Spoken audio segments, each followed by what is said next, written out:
Bendecidos y bienvenidos a nuestro canal de YouTube. Te saluda tu amiga Marlene Arroyo y hoy, como de costumbre, voy a compartir contigo revelaciones de las Sagradas Escrituras. No sin antes recomendarte nuestras 3 obras literarias. El Espíritu Santo me ha permitido escribir esta primera obra que lleva por título Dios viviendo dentro de ti. En esta producción yo trabajo el tema de la santidad, de la Trinidad, los atributos del Padre, del Hijo y del Espíritu Santo que comienzan a manifestarse en nuestra vida desde ese instante en que confesamos a Jesús como nuestro único Señor y Salvador. También te recomiendo nuestra segunda obra literaria, Entrando al Reino de Dios. Este libro trata sobre cristología. Respondemos preguntas importantes como por ejemplo, ¿por qué la corona de Jesús tenía 33 espinas? ¿Por qué 39 golpes en la espalda? Incluimos la carta de Poncio Pilato luego de la muerte del Nazareno y muchísimo más. Y finalmente, quiero recomendarte nuestra tercera obra literaria, Historias de Mujer. Historias de Mujer es un libro muy importante para mí porque fue premiado en California State University por The International Latino Book Awards. Son más de 300 páginas con historias y revelación de la palabra sobre 14 mujeres que aparecen registradas en las Sagradas Escrituras. Nuestro ministerio no lo comencé predicando, sino cantando, así que aquí también te incluyo nuestra más reciente producción musical, Historias de Mujer, canciones inspiradas en las mujeres de la Biblia que trabajo en este libro. Así que lo puedes adquirir a través de Amazon, también puedes comunicarte con nosotros, 3 obras literarias escritas con mucho amor para ti. Pero hoy vamos a trabajar un tema de las Sagradas Escrituras. Le hemos llamado Venciendo a Kedorlaomer. ¿Quién será Kedorlaomer? Vamos rapidito a leer la palabra del Señor. Si tienes Biblia, búscala conmigo. Génesis, capítulo 14. La historia comprende 12 versículos. Voy a leerte algunos de ellos. Comenzamos. Dice la palabra del Señor, Génesis 14, versículo 1. En aquel tiempo, los reyes Amrafel de Sinar, Arioc de Elazar, Kedorlaomer de Elam y Tidal de Goyim estuvieron en guerra contra los reyes Bera de Sodoma, Birsa de Gomorra, Sinab de Adma, Semeyer de Sebollín y el rey de Bela, es decir, de Zoar. Estos 5 aunaron fuerzas en el valle de Sidín, conocido como el Mar Muerto. Durante 12 años habían estado bajo el dominio de Kedorlaomer, pero en el año 13 se rebelaron contra él. Al año siguiente, Kedorlaomer y los reyes que estaban con él salieron y derrotaron a los refaitas en la región de Astarot Carnayín. Luego derrotaron a los susitas en Ham, a los semitas, a los oreos. Dice el verso 7, al volver llegaron hasta Emispat, es decir, Cades, y conquistaron todo el territorio de los amalecitas y también el de los amorreos que vivían en la región de Hasesón Tamar. Entonces los reyes de Sodoma, Gomorra, Adma, Sebollín y Bela, es decir, Zoar, salieron al valle de Sidín y presentaron batalla a los reyes Kedorlaomer y los demás. Eran 4 reyes contra 5. Dice el verso 10, el valle de Sidín estaba lleno de pozos de asfalto, riquezas. Y cuando los reyes de Sodoma y Gomorra huyeron, se cayeron en ellos, pero los demás lograron escapar hacia los montes. Los vencedores saquearon todos los bienes de Sodoma y de Gomorra, junto con todos los alimentos, y se retiraron. Y escucha el verso 12, y como Lot, el sobrino de Abraham, habitaba en Sodoma, también se lo llevaron a él con todas sus posesiones. Así que los próximos minutos vamos a aprender muchísimo sobre quién es este Kedorlaomer, quién es Abraham, qué significa ser rey y sacerdote. Ahora bien, Dios creó al hombre, y lo puede buscar de asignación en Génesis capítulo 1, versículo 26, para que fuese un sacerdote como primera vocación. La interrogante que tenemos que responder inmediatamente es, ¿y qué es ser un sacerdote? Porque la Biblia dice que somos reyes y sacerdotes, y si ser sacerdote es la primera vocación, entonces, ¿qué significa? Y yo voy a compartir contigo 5 características de un sacerdote, porque si ya tú recibiste a Jesucristo como tu único Señor y Salvador, tienes un llamado divino al sacerdocio. Pero ¿de qué se trata esto? Un sacerdote, número 1, es alguien que representa al pueblo delante del Padre Eterno. Número 2, es uno que ora constantemente. Número 3, es uno que media, que intercede por los demás. Número 4, es uno que da ofrendas de gratitud a Dios por el éxito que el mismo pueblo le atribuye al Padre Eterno en todas las áreas. Éxito por la salud, éxito en la familia, los hijos, en las cosechas. También había ofrendas de perdón y el pueblo traía las ofrendas y el sacerdote las recibía y las presentaba al Padre Eterno. Y número 5.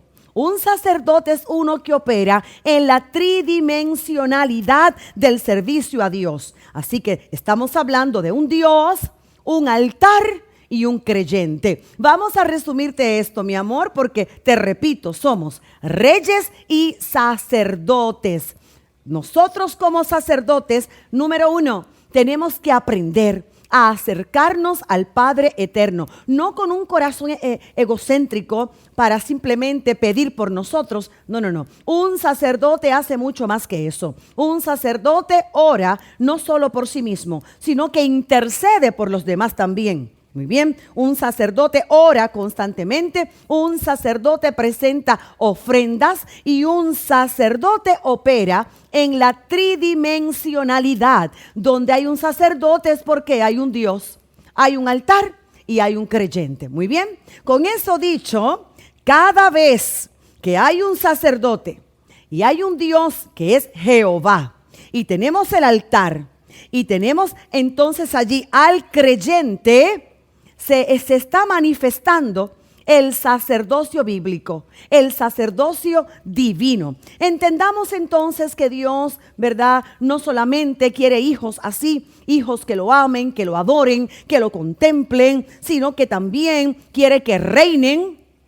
quiere que ejerzan dominio y autoridad en la tierra, y esto es ser rey. Pero no podemos olvidar algo: antes de pensar en gobierno, en autoridad y en ejercer dominio, que esto es el reino, primero tenemos que ejercer el sacerdocio. Esto es importante. Ahora, Dios se lo estableció a Adán y vamos a entenderlo.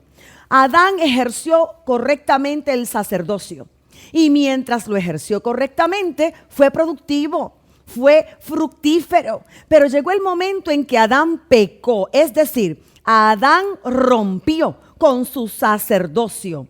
¿Y qué sucede cuando una persona rompe con el sacerdocio? Es decir, ya no ora constantemente, ya no ama al prójimo, ya no intercede por los demás, ya simplemente piensa en su satisfacción personal, una actitud egocéntrica. ¿Qué sucede cuando una persona rompe con el sacerdocio? Su gobernabilidad se hace corrupta. Su gobernabilidad se hace inicua. Es por esta razón, y quiero subrayar este punto, que antes de pensar en gobernar, antes de pensar en reinar y ejercer poder y autoridad, tenemos que ejercer un lindo sacerdocio, una intimidad, adoración con el Padre Eterno, oración con Él, comunión con Él. Ahora bien, con esto dicho, Adán se desconecta de Dios y una persona desconectada de Dios utiliza el ejercicio de su poder para ultrajar, lo utiliza para malversar, para la corrupción, para la maldad, para corromper, para dañar. Es por eso que quiero insistir en este momento. Antes de que una persona tenga poder y autoridad, necesita tener un excelente sacerdocio, principios, valores que solamente provienen de una intimidad con el Padre Eterno. Se buscan líderes que respondan ante Dios. Líderes que entiendan que el liderato va más allá del talento que Dios le ha dado. Que el liderazgo va más allá que las habilidades y las destrezas que el Padre en su inmenso amor y misericordia le ha concedido. Sino que tenemos que entender que el líder tiene que aprender a rendirle cuentas a Dios por todo. Que al final del camino, el político, el juez, el maestro, mamá, papá, todos vamos a tener que responder delante del Dios Todopoderoso. Así que el liderato no tiene que ver únicamente con el carisma y el talento. No. El liderato tiene que ver con el sacerdocio. Y sabemos, cuando un líder ejerce un buen sacerdocio, porque no es egoísta, no es tirano, porque no es malvado, porque no es corrupto, porque no es como un Herodes, como un César, como un Acán, como un Hitler, como un Nerón, como un Nicolás Maduro, por ejemplo, ¿no? Así que, por favor, para poder ejercer autoridad y poder ser usado por Dios para gobernar, para ser líder en este reino, se requiere ser sacerdote primero. Ahora, el modelo original, vamos a llamarle en este momento, el proyecto Adán, falló. Pero ahora el corazón del Padre es tan amoroso que lo intenta de nuevo. Y ahora Dios levanta a Caín y Abel. Y aquí encontramos una vez más el sacerdocio. Un Dios que es Jehová o Yahweh, un altar y una ofrenda. Y ahora tenemos a Abel. Hablemos un minutito sobre Abel. Abel ejercía bien su sacerdocio. Por esta razón era tan próspero en la ganadería, el dominio fructífero. Porque el altar es la expresión de gratitud al Padre Eterno por una gobernabilidad eficiente. Pero Caín, su hermano, operaba en un mal sacerdocio. Y ese mal sacerdocio, y vamos a repetirlo una vez más, una persona que no ora constantemente, que no ama al prójimo como Dios así lo exige, se va a reflejar siempre en la ofrenda. Vamos a repetirlo. Un mal sacerdocio siempre se va a reflejar en la ofrenda. Y ahora dice la Biblia que Dios miró con desagrado la ofrenda de Caín. Y cuando Caín vio que el balance de Abel sí estaba en productividad, en vez de imitar a Abel, ahora se llena de celos, se llena de envidia.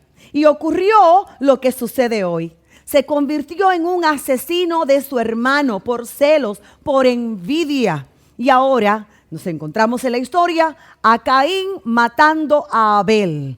Y nuevamente el proyecto fracasa. Fracasa el proyecto Adán y fracasó también el proyecto Caín y Abel. Pero el Padre amoroso lo intenta otra vez. Y vamos a llamarle en esta ocasión Proyecto Noé. Importante, cada vez que un líder no opera en el sacerdocio según el orden de Dios, hace este tipo de cosas.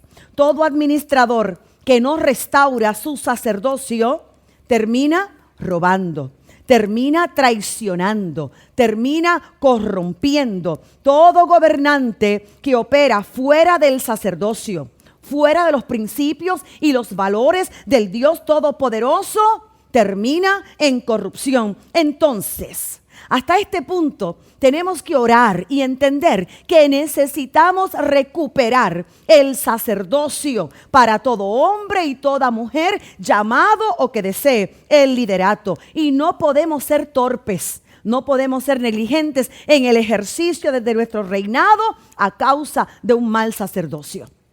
Proyecto Noé. el intento del Padre Eterno. Y ahora creo que todos de alguna manera conocemos la historia de Noé. Tenemos a Noé con éxito preparando un gran arca. Tenemos a Noé, ¿verdad?, usado por el Dios Todopoderoso para preservar la raza humana. 8 personas se salvaron en el arca, Noé y su familia. Parece poca gente, pero suficiente y exitoso. 8 significa tiempo de nuevo comienzo. Tenemos entonces también que una pareja de cada animal inmundo entra al arca. Tenemos 7 parejas de animales limpios que entran al arca. La puerta se cierra, comienza el gran diluvio. Esa arca representa salvación. Voy a hacer un paréntesis rapidito en esta parte. El arca de Noé es un elemento profético impresionante. 3 pisos, Padre, Hijo y Espíritu Santo. Allí el primer piso, cuando la embarcación va navegando, esa parte de abajo no se ve, está como invisible, porque el agua, ¿verdad?, está tapando esa parte de abajo. Sin embargo, así es el Padre, no se ve, pero lo sostiene todo. Segundo piso, el segundo piso representa al Hijo, a Jesucristo. Allí en el segundo piso, conforme al plano, estaba la puerta. Por la puerta entraron las 8 personas. Por la puerta se salvaron todos los animales. Más adelante vemos a Jesús diciendo: yo soy la puerta. Solamente hay una forma de alcanzar salvación y vida eterna: entrando por la puerta, que es Jesús. Y tenemos el tercer piso, que también es un elemento profético maravilloso. Allí está la ventana, y por esa ventanita, dice la Biblia, salió un cuervo, se fue, no regresó, pero la paloma sí se fue y volvió con el olivo en su pico. Y el olivo tiene que ver con aceite, tiene que ver con unción. Así que el tercer piso es el piso de la gracia del Espíritu Santo de Dios. Cierro paréntesis y continúo. Así que Noé tuvo cierto éxito, claro que sí, y levantó un altar al Padre Eterno luego del gran diluvio. Y allí lo vemos otra vez. Vemos el sacerdocio en la vida de Noé, un Dios, un altar, un creyente. Pero ahora que la tierra está limpia, ahora que el Padre está listo para comenzar de nuevo, descuidó su sacerdocio. Lo encontramos emborrachándose. Y ahora una tierra y una gente bendecida es maldita por la boca de Noé, porque Noé maldijo su descendencia. Puede buscar la historia y las Sagradas Escrituras. Y por tercera vez fracasa el proyecto. Fracasa el proyecto Adán. Fracasa el proyecto Caín y Abel, fracasa el proyecto Noé, y quiero repetirlo una vez más en este punto antes de ir a Abraham. Para poder reinar, para poder gobernar, para poder ejercer cualquier tipo de liderato de forma efectiva, se requiere primero un buen sacerdocio. Pero ahora nos encontramos con Abraham, a quien el Padre Eterno le revela el fundamento, le revela las bases de lo que es ser rey y sacerdote. Y allí en Génesis capítulo 14, esos 12 versos que prácticamente te acabo de leer, encontramos por un lado al gobierno de Melquisedec, y por otro lado tenemos el dominio de un malvado, su nombre Kedorlaomer. Y en Génesis nos encontramos a Abraham, que tiene problemas con su familia, con su sobrino. Su nombre es Lot. Tienen problemas y ahora el Señor le da una recomendación: que se separen, que uno de ellos tome el monte y otro de ellos tome el valle. Y nos encontramos a Abraham tomando el monte y nos encontramos a Lot tomando el valle, la parte más cómoda. En el capítulo 14 encontramos una red de reyes perversos en la región de Irak que venían subyugando a todos los pueblos. Era un ejército profesional como acabo de leer, 5 reyes del valle de Sodoma huyeron, cayeron en pozos de asfalto, estaban nadando en riquezas. Ninguno de ellos pudo vencer, resistir. Huye un muchacho y le dice a Abraham: tu sobrino fue capturado. Y ahora un anciano con 318 siervos se enfrenta a este ejército que venía venciendo, que venía acabando con todo, y el anciano con los 318 venció. ¿Y dónde está el error que cometió Kedorlaomer? Kedorlaomer quiso problemas con alguien que estaba bajo la cobertura de Melquisedec, con alguien que estaba ejerciendo un buen sacerdocio. En este punto quiero enseñarte algo. Cuando nosotros tenemos un buen sacerdocio, ese es el secreto para lograr el éxito. Ese es el secreto para la victoria. Ahora Abraham, después que venció a estos reyes con el éxito, se encuentra con Melquisedec, y después que comió pan y vino y celebra un pacto, ¿verdad? Porque es importante hacer pacto, cobertura, obediencia. Esto es sumamente importante. Ahora nos encontramos con el secreto. Estos últimos minutos voy a dedicártelos al secreto. Kedorlaomer significa, en lengua sumeria, la serpiente que vuela. En la historia africana es basilisco, serpiente alada que adoran. Si quieres un poquito más de historia, en la India y en la China son dragones, que son serpientes con alas y con plumas también. En la antigua Grecia, por ejemplo, se adoraba a Esculapio, dios de la medicina. Por eso en la medicina usted va a encontrar este símbolo, una daga, un árbol, una serpiente enrollada. Y todo eso tiene que ver con Kedorlaomer. Los seres humanos mueren, pero los espíritus perduran. Y las técnicas de las tinieblas siempre han sido iguales. ¿Y qué hace Kedorlaomer? Lo que hizo en esta historia: devastar América. América es el continente más joven del mundo. La población promedio en este momento es entre 15 a 35 años de edad. América tiene el pulmón vegetal más grande del planeta. En América tenemos petróleo, tenemos carbón, tenemos minerales, tenemos los mares más ricos de peces, Océano Atlántico, Océano Pacífico, y el pueblo sigue devastado. El problema de América no es ausencia de riqueza. El problema de América es un liderazgo político con ausencia de sacerdocio. Por lo tanto, quiero repetirlo una vez más en esta hora. Antes de pensar en liderato, antes de pensar en posiciones, es necesario ejercer un buen sacerdocio delante del Dios del cielo. Dice Génesis 14:11, y tomaron todas las riquezas. Y esta es una maldición. Esta potestad sabe que una persona, que una familia, que un país con la economía secuestrada no puede hacer nada. Faraón le dijo a Moisés, cuando vamos a la historia de Faraón y Moisés, Faraón le dijo a Moisés: llévate los niños, llévate los ancianos, llévate la gente, llévatelo todo, pero yo me quedo con el ganado, yo me quedo con las riquezas. Y Moisés le respondió a Faraón: a ti yo no te dejo ni una pezuña. Moisés estaba claro: ¿para qué irme al desierto a adorar a Dios con tanta deuda, sin casa, sin facilidades, sin auto, sin economía? Entonces es importante que entendamos, de hecho la religión le enseña esto a la gente.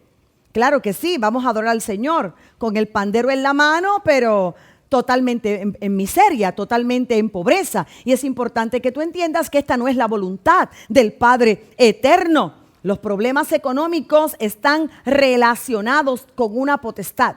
Bueno, con la falta de trabajo, con vagancia también, pero también esto está muy ligado al mundo espiritual. Lo que te quiero decir en estos breves minutos es que Kedorlaomer vino para secuestrar y para destruir familias. El verso 12 dice, y tomaron también a Lot. Han tomado al sobrino de Abraham, a Lot, como esclavo, a su familia como esclava. Aquellos pueblos que habla la Escritura no pudieron contra Kedorlaomer, pero la solución la tuvo Abraham. Abraham sí venció, y el secreto está una mentalidad de sacerdocio y de reino.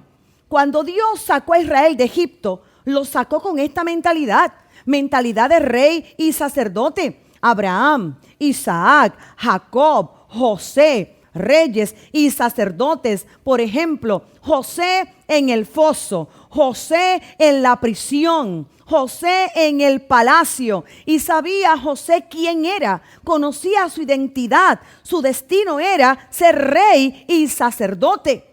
Regresemos a Moisés. ¿Qué golpeó a Moisés cuando estaba caminando en el palacio? ¿Qué lo golpeó? Que él estaba cómodo en el palacio, pero su familia estaba en esclavitud.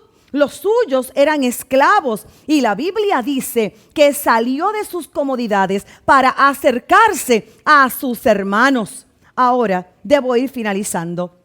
La iglesia nació de una matriz religiosa enferma en su concepción ideológica de lo que es el reino.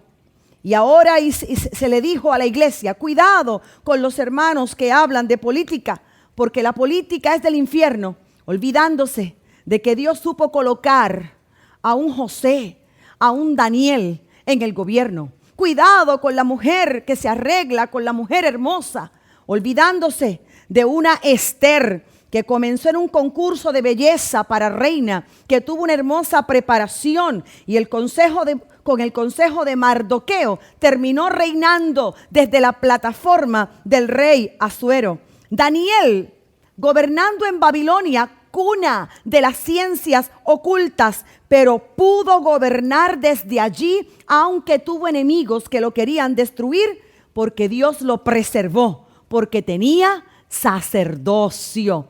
Y a una persona con un buen sacerdocio, Dios lo puede poner a gobernar. Los mejores líderes para América, sin duda alguna, están en la iglesia de Jesucristo. Solamente tenemos que asegurarnos que ejerzan un buen sacerdocio para que puedan reinar. Así que yo quiero orar en esta oportunidad. Orar para que todos nosotros, esta servidora del Señor, servidora suya, y toda nuestra audiencia, podamos comprender lo que la palabra del Señor nos enseña. Sí, el Dios Todopoderoso quiere que reinemos, pero primero tenemos que ejercer nuestro fiel sacerdocio. Ora conmigo. Padre, en el nombre poderoso de Jesús de Nazaret, te damos gracias por tu palabra. Gracias por tantos héroes, heroínas de la fe que aparecen en la Biblia para servirnos de ejemplo, para servirnos de modelaje. Te pedimos, Dios Todopoderoso, que tú nos ayudes a ejercer un excelente sacerdocio, de manera que podamos estar preparados para liderar. Con el poder del Espíritu Santo y en el nombre de Jesús. Amén. No te olvides suscribirte a nuestro canal de YouTube y será hasta la próxima.